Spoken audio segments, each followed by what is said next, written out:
We're often told that building wealth is all about the hustle, right? Grinding nonstop, working harder than everybody else. But what if the real path to abundance isn't some brutal battle, but actually a creative process?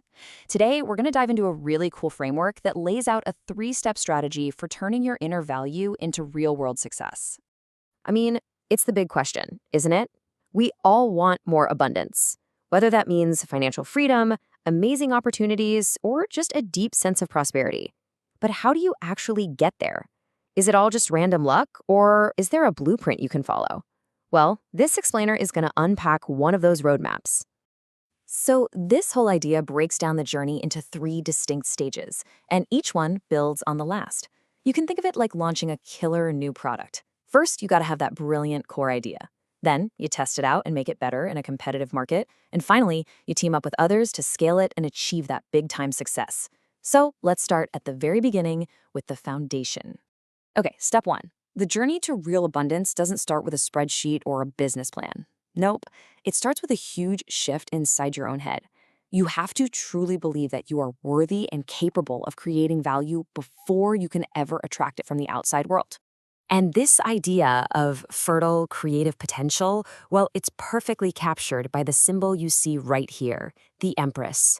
She represents that source, that place where all new things begin to grow. And here's the key connection. This framework says your earning potential is a direct mirror of how much you value your own creative power.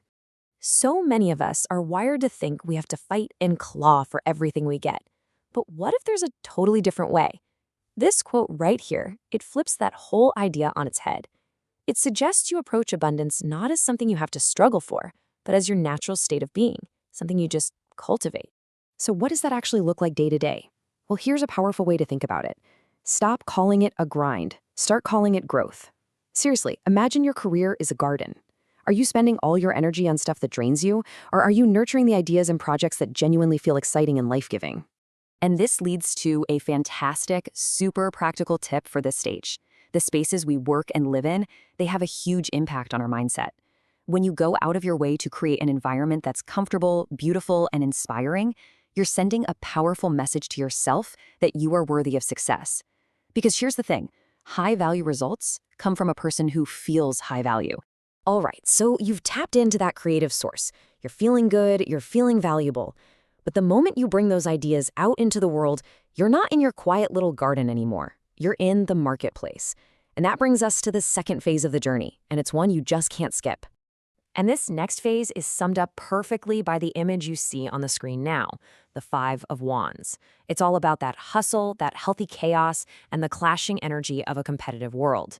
Yeah, at first glance, it might look like just a messy conflict, but that friction, it's a vital part of your growth. It's totally natural to feel some tension when you're pushing into a bigger arena. But instead of seeing that friction as a bad thing, this framework suggests you should see it as a sign that you're on the right track. If you're feeling the heat from the competition, it means you're visible, you're in the game. So this stage really calls for a major mental upgrade. As you can see here, you can look at competitors as enemies you have to destroy. Or you can see them as benchmarks to learn from. You can see all that friction in the market as a barrier holding you back, or you can see it as the very spark you need to ignite your own energy and innovation. The action here is pretty clear. Don't run from the competition. Lean into it. Use it as a chance to make your own unique offering even sharper.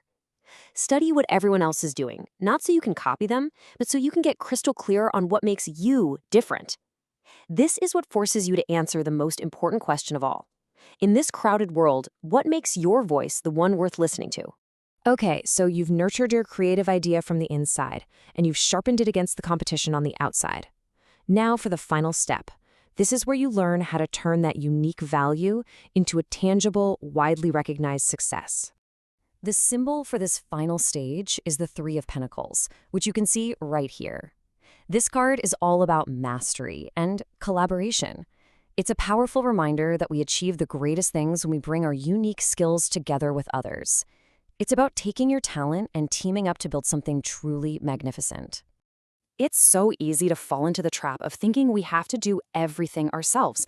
But the truth is, the biggest leaps forward, especially when we're talking about income and impact, they rarely happen in a vacuum. They are almost always the result of incredible teamwork and shared expertise. Look, when you get to a high level of success, your reputation is your greatest currency. It's the foundation for everything. It's not just about being good at what you do, it's about being great to work with. When you master your craft and people know you're an amazing collaborator, opportunities will literally start knocking on your door. So how do you build that kind of reputation? For starters, focus on quality over quantity. Instead of trying to do a million things, do a few things exceptionally well. Go out and find the clients, partners, and mentors who appreciate that high level of craftsmanship. And hey, don't be afraid to show people your process. It builds trust and lets them see a master at work. Of course, we all want to make more money, but if you only focus on chasing the money, you're always going to be chasing. This final tip is so important. Focus on creating value. When you pour all your energy into being excellent at what you do, the financial reward, the Pentacles, just becomes a natural byproduct. The money follows the mastery. Okay, so what have we learned? Let's pull this all together and do a quick recap of this entire 3-part roadmap to abundance. So, to recap the whole journey. First, you create from a place of self-worth and creative energy. Second, you compete in the marketplace to sharpen your unique value. And third, you collaborate with others to achieve true mastery and recognition. Create, compete, collaborate. That's the path. And that brings me to a final question just for you.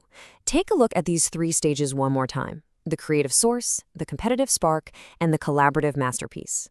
Thinking about your own career, your own projects, which one of these stages are you in right now? Because knowing where you are is the absolute first step to consciously moving to that next level.